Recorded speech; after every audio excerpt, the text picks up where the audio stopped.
Hello students, today we are going to discuss lecture number 4 of arithmetic mean for class 10th and 11th। आज हम लोग lecture number 4 समानता श्रेणी जो कक्षा 11 और 10 के लिए बहुत इंपॉर्टेंट है, इसके बारे में आज हम लोग पढ़ेंगे। अभी तक हमने लेक्चर नंबर 1, 2 और 3 में ये सीखा कि what is arithmetic mean, what is sequence, what is a series, what is the arithmetic progressive. आज हम लोगों ने जो लेक्चर नंबर 1, 2 में सीखा कि सबसे पहले हमने बताया कि सीक्वेंस क्या होता है, अनुक्रम क्या होता है, श्रेणी क्या होता है, समांतर श्रेणी क्या होता है, ये बताया। Times of sequence and series बताया जो 4 पार्ट के हो गए, आपको ये याद होगा। पहला आपका अर्थमेटिक आता है यानी समांतर श्रेणी आता है, दूसरा ज्योमेट्रिकल मीन आता है यानी हमारे पास गुणोत्तर श्रेणी आता है, तीसरा हमारा हार्मोनिक प्रोसेसिव आता है जिसे हम लोग हरात्मक श्रेणी कहते हैं, और लास्ट में हमारा सम ऑफ स्पेशल सीरीज आता है। तो हमने आपको बताया कि हाई स्कूल में केवल एक ही टॉपिक इंपॉर्टेंट है और ये इसका रिलेशन केवल एक टॉपिक से ही है हाई स्कूल में, वो है अर्थमेटिक प्रोग्रेसिव जिसे समांतर श्रेणी कहते हैं। लेकिन आप जैसे ही इंटर में एंट्री करेंगे, जैसे फर्स्ट ईयर में आप आएंगे तो फर्स्ट ईयर में आपको 2 टॉपिक पढ़ने होंगे। एक आपको अर्थमेटिक प्रोसेस पढ़ना होता है, दूसरा आपको पढ़ना होगा ज्योमेट्रिकल प्रोसेस यानी आपको समांतर श्रेणी और गुणोत्तर श्रेणी के साथ साथ आपको सम ऑफ स्पेशल सीरीज पढ़ना होगा। अब आप कहेंगे हार्मोनिक प्रोसेसिव क्यों नहीं पढ़ेंगे, क्योंकि हार्मोनिक प्रोसेसिव को हटा दिया गया है आपके सिलेबस से। पहले ये आपका था, इंक्लूड था, लेकिन अब हटा दिया गया। तो हम लोगों ने जो पहले और दूसरे लेक्चर में हम लोगों ने अर्थमेटिक प्रोसेसिव के बारे में पढ़ा, उसके कुछ फॉर्मुलों के बारे में पढ़ा, उससे रिलेटेड कुछ क्वेश्चन हम लोग लेक्चर नंबर 3 में देखे। अब हम लोग इसके सम ऑफ nth टर्म के कुछ सम्स और इसके फॉर्मूले के बारे में जानेंगे। आज हम लोग समांतर श्रेणी के n पदों के योगफल के सम्स कैसे लगाते हैं, उनका फॉर्मूला क्या होते हैं, ये आज हम लोग सीखेंगे। तो देखिएगा, सबसे पहला हमारा फॉर्मूला होता है सम ऑफ nth टर्म। तो हमारा जो फॉर्मूला है सम ऑफ nth टर्म का फॉर्मूला क्या कहता है, sum of nth term of AP यानी समांतर श्रेणी के n पदों का योगफल। हमें समांतर श्रेणी के n पदों का योगफल लिखना है, इस पे 2 फॉर्मूले अप्लाई होते हैं। पहला होता है एसएन, देखिए सम ऑफ टर्म से एस ले लेते हैं, सम से हम ले लेते हैं एस और टर्म से ले लेते हैं एन, तो यहाँ एसएन बन जाता है। एसएन डिनोट करता है सम ऑफ nth टर्म को, जिसे हम लोग हिंदी में बोलते हैं n पदों का योगफल। किसके n पदों का योगफल, समांतर श्रेणी के n पदों का योगफल यानी अर्थमेटिक प्रोसेसिव के n टर्मों का सम हमारा क्या कहलाता है, एसएन कहलाता है। तो एसएन का फॉर्मूला हमारे पास होता है n/2 2a plus n-1 into D.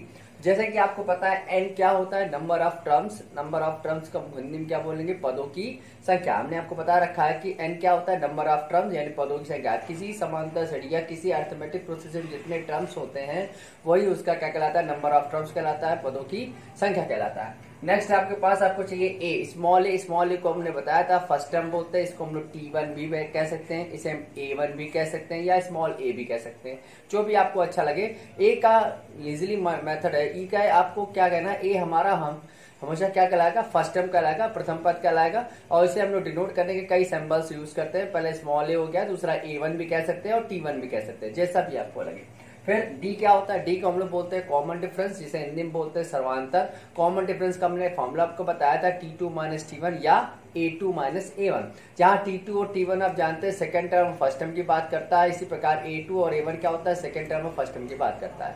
ठीक है, तो आपको जानते हैं अगर डी हमको निकालना है तो 2 नंबर्स हमको कॉन्जिक्यूटिव लेने होते हैं, क्योंकि हम लोग एपी पढ़ रहे हैं। एपी का मतलब होता है कि 2 क्वांटिटी जो नंबर्स हो उनका जो डिफरेंस हो वो आपस में क्या होना चाहिए, इक्वल होना चाहिए। अगर 2 नंबरों का डिफरेंस आपस में इक्वल आता है तो वह सीरीज या फिर प्रोग्रेसिव और सीक्वेंस आपका क्या कहलाएगा, एपी कहलाएगा, समांतर श्रेणी कहलाएगा। ठीक है, तो हमको एक फॉर्मूला मिल गया समांतर श्रेणी के n पदों का योगफल सम ऑफ nth टर्म का एक फॉर्मूला मिला, एसएन बराबर n/2 2a plus n-1 into D. अब आपको लगेगा कि इसको अप्लाई क्या करेंगे, इसको अप्लाई सिंपली करना है। जब आपसे पूछेगा find the sum of nth term यानी किसी समांतर श्रेणी के n पदों का योगफल ज्ञात कीजिए, तो आपको सिंपली इसको अप्लाई कर देना है। नेक्स्ट आपका क्या है, एसएन बराबर n/2a प्लस एल। दूसरा फॉर्मूला एसएन का होता है सम ऑफ nth टर्म का n पदों का योगफल का दूसरा फॉर्मूला हमारे पास है एसएन बराबर n/2a प्लस एल। अब इसको और इसमें अंतर क्या है, ये वाला फॉर्मूला आपका हमेशा अप्लाई तब होगा जब आपको लास्ट टर्म गिवन नहीं होगा, और ये वाला फॉर्मूला आपका तब अप्लाई होगा जब हमको सीरीज में लास्ट टर्म गिवन होगा।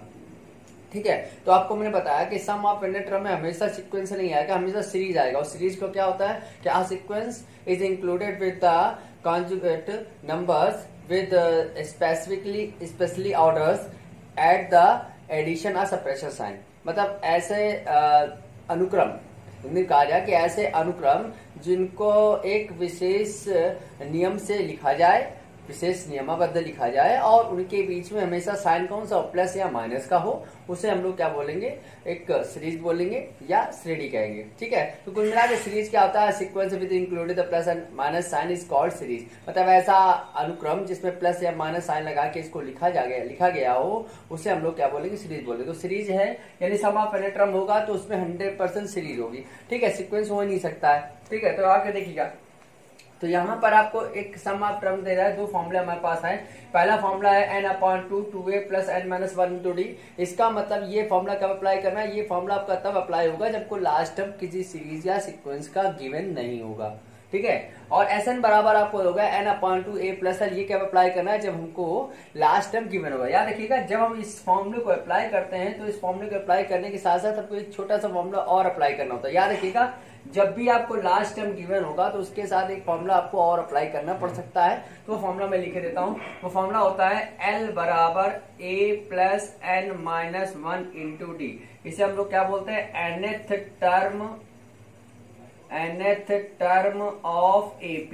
हिंदी में आप जानते हैं क्या बोलते हैं, nवां पद। किसका nवां पद, समानता श्रेणी का nवां पद। कब, जब लास्ट टर्म गिवन हो। ठीक है, तो जब ये फॉर्मूला अप्लाई होगा तो इसके साथ हमेशा ये वाला फॉर्मूला ऑलवेज अप्लाई होता है। 95% इसको यूज करना पड़ जाता है। ठीक है, तो डायरेक्टली अगर आपको सम्स में पूरा डाटा दे रखा है तो कोई बात नहीं, लेकिन डाटा नहीं दे रखा है तो हमको जैसे कि n गिवन है तो n की वैल्यू निकालने के लिए हमको इसका फॉर्मूला यूज करना पड़ सकता है। इसलिए आप इसको फॉर्मूला याद रखिएगा, दोनों साथ एक साथ इंक्लूड होगा। ठीक है, तो नेक्स्ट आपका है जो फॉर्मूला है, if the given of the sum of n term of AP। अब कह रहा है कि यदि किसी सम्स में या किसी सवाल में हमको समांतर श्रेणी के n पदों का योगफल ज्ञात हो, यानी सम ऑफ एन टर्म हमको पहले से ही गिवन हो।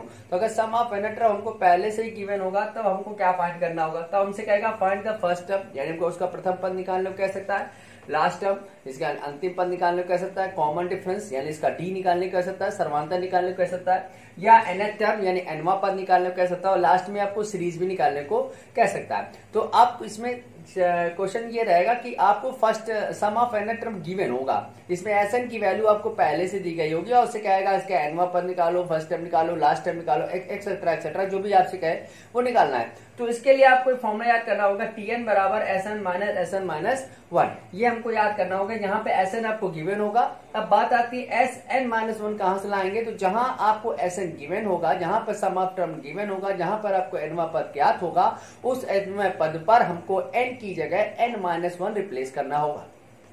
जैसे ही आप n की जगह n - 1 रिप्लेस करेंगे तो आपको Sn की वैल्यू चेंज हो जाएगी Sn - 1 में। समझ में आया। सबसे पहले क्या करना होगा, आपको Sn गिवन होगा क्वेश्चन में Sn गिवन होने के साथ साथ आपसे जो भी पूछ रहा हो, first term, last term, common difference, series या nth टर्म, जो भी आपसे पूछ रहा हो, प्रथम पद, द्वितीय पद या सर्वांतर या अंतिम पद या श्रेणी या आपको nवां पद, तो आपको सबसे पहला टारगेट है कि Sn आपको गिवन होगा, सम ऑफ एन टर्म गिवन होगा, nवां पद ज्ञात दिया गया होगा क्वेश्चन में, उस क्वेश्चन पर हमको n की जगह रिप्लेस कर देना है n - 1। अब सपोज कभी कभी क्या होता है कि क्वेश्चन में Sn की जगह सम ऑफ pth टर्म दे दे या qth टर्म दे दे या mth टर्म दे दे, मतलब कि Sn ना बोल के उसमें mवां पद कह दे, pवां पद कह दे, qवां पद कह दे, कह के pवें पद का योगफल लिखना है, mवें पद का योगफल लिखना है, tवें पद का योगफल लिखना है। ठीक है, तो वहां पर n की जगह और दूसरे सिंबल्स का यूज कर सकता है, n, m, m। तो वहां पे आपको क्लियरली याद रखना होगा कि अगर हमने n को रिप्लेस करते हैं n - 1 में, तो जो मेरे क्वेश्चन में अगर m है या p है या q है या t है, तो हमको उन टर्मों को भी m को किस में चेंज करेंगे, m - 1 में, p को p - 1 में, q को q - 1 में और t को t - 1 में। ये चेंज करके जब हम उस सम्स में रखेंगे तो हमको sp - 1 या sm - 1 या sq - 1 या st - 1 गिवन हो जाएगा और हमारा Tn निकल आएगा। ठीक है, ये आपको क्लियरली आपको वहां पर याद रखना होगा। जैसे कि कुछ क्वेश्चन आप देखिएगा, मैं आपको दिखाता हूं। देखिएगा, क्वेश्चन हमारे पास लिखा हुआ है कि series log a plus log a square upon b plus log a cube upon b square plus dot dash find Sn। Sn का मतलब हो गया कि सम ऑफ n टर्म को फाइंड करने की बात कर रहा है, और इसको हिंदी में मैंने लिख दिया है n पदों का योगफल क्या किए। तो हमको यहाँ पे गिवन क्या करना है, Sn। तो देखिए, हमने Sn का भी आपको फॉर्मूला बताया। Sn बराबर क्या होता है, n/2 ब्रैकेट में 2a plus n minus 1 into D. मैंने Sn का ये फॉर्मूला बताया, ठीक है। अगर Sn का ये फॉर्मूला है तो n क्या होता है, नंबर ऑफ टर्म्स होते हैं। नंबर ऑफ टर्म्स देखिए यहाँ पर आपको गिवन नहीं है क्योंकि लास्ट तक आपको बढ़ता चला जा रहा है, तो यहाँ पे जो n की वैल्यू है वो n ही रखी जाएगी क्योंकि ये लास्ट टर्म मूवमेंट n तक ही जा रहा है। और इसमें बोल भी रखा कि n पदों का योगफल ज्ञात करना है जिसे हम लोग Sn बोलते हैं, मतलब नंबर ऑफ टर्म आपके n रहेगा। अब यहाँ बोल देता है कि 20 टर्म्स का निकालो तो n की जगह 20 हो जाता, 30 बोल देता तो n की जगह 30 हो जाता, एक्सेट्रा एक्सेट्रा ऐसे हम लोग बोलते हैं। लेकिन यहाँ पे उसने क्लियरली क्या बोल रखा है कि n टर्म का आपको निकालना है, यानी n पदों का निकालना है, तो यहाँ पे n की वैल्यू तो n ही रहेगी, नो चेंजमेंट होगी। अब हमको क्या चाहिए, a क्या होता है, हमारा फर्स्ट टर्म होता है। फर्स्ट टर्म हमारा डिपेंड करता है जो सीरीज या सीक्वेंस हमको दिया होता है उसका पहला वाला नंबर ही हमारा फर्स्ट टर्म होता है। तो फर्स्ट टर्म हमको गिवन हो गया कि a की वैल्यू हमको क्या मिल गई, log a। देखिए log a मिल गई है, a की वैल्यू हमारे पास क्या है, log a। अब हमको क्या चाहिए, d का मान, तो d की निकालने की वैल्यू हमने बताया थी t2 माइनस क्या होता है t1। तो t2 का मान आपको पता है t1 होता है, तो ये t2 हो गया। यहाँ पे क्या गया, log a square upon b minus log a। अब हम लोगों ने फॉर्मूला पढ़ा था कि log m minus log n equal to क्या होता है, log m अपॉन n। तो ये फॉर्मूला यहाँ पे अप्लाई कर देंगे।